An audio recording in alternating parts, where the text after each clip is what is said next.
Le football guinéen a commencé sous l'époque coloniale, en 1925 exactement, lorsque les marins français et les prêtres aussi ont voulu se servir de ce sport qui était très attrayant, qui l'est encore, pour pouvoir asseoir l'implantation coloniale et aussi faire l'évangélisation des jeunes. Vous entendez parler de stade de la mission, ça sous-entend mission catholique. Donc les prêtres ont tracé ce terrain-là, ce sont les premiers terrains de football qui ont été tracés en Guinée. Les marins ont tracé un terrain qui a disparu maintenant, qui est dans l'actuel emplacement de la cité chemin de fer, et qu'on appelait le Vélodrome, pour comparer un peu Conakry, ville portuaire, à Marseille. Donc ce sont les premiers terrains qui ont été tracés, d'autres terrains aussi ont été tracés à travers la ville, et le football quand même s'est propagé progressivement dans le pays. Kindia, qui est une ville qui se trouve à la proximité d'une ancienne colonie britannique, la Sierra Leone aussi, a été une ville dans laquelle très animée. Le football a été très animé. Je dois vous signaler qu'il y a 3 facteurs qui ont favorisé la propension du football en Guinée.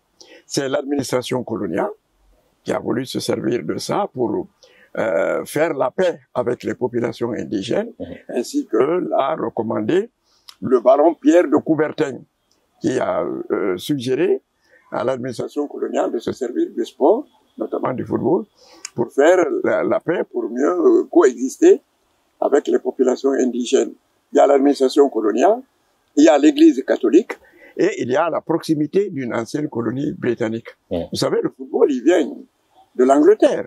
Donc les anciennes colonies britanniques, comme la Sierra Leone, le Ghana, l'Égypte, ont connu le football avant les anciennes colonies françaises. Évidemment. Donc les villes frontalières étaient bien placées pour subir un peu cette influence de la Sierra Leone, ce qui fait que Kindia a été, quand d'ailleurs on le disait si bien, une pépinière du football guinéen. Donc ça a commencé en Basse-Guinée, dans les années 20, dans les années 30 c'est parti en Haute-Guinée.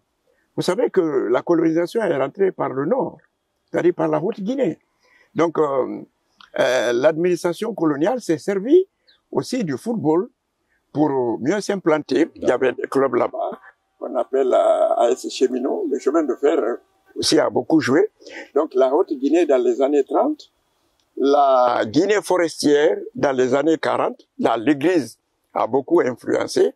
Le foot a été la dernière région à connaître le football dans les années 50.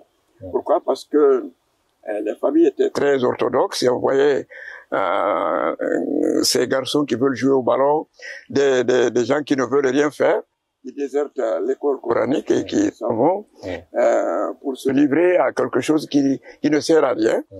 Donc d'ailleurs pendant très longtemps, les salles du Fouta ont maudit le football, donc difficilement le football s'est installé là-bas.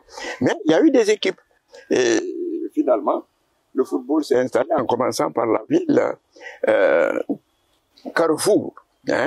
Là, il y a la proximité, il y a l'influence du chemin de fer, de l'église, etc., etc.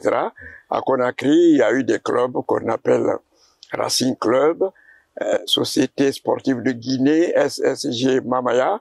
Il y a eu Jeanne d'Arc, ça c'est le club de l'église catholique.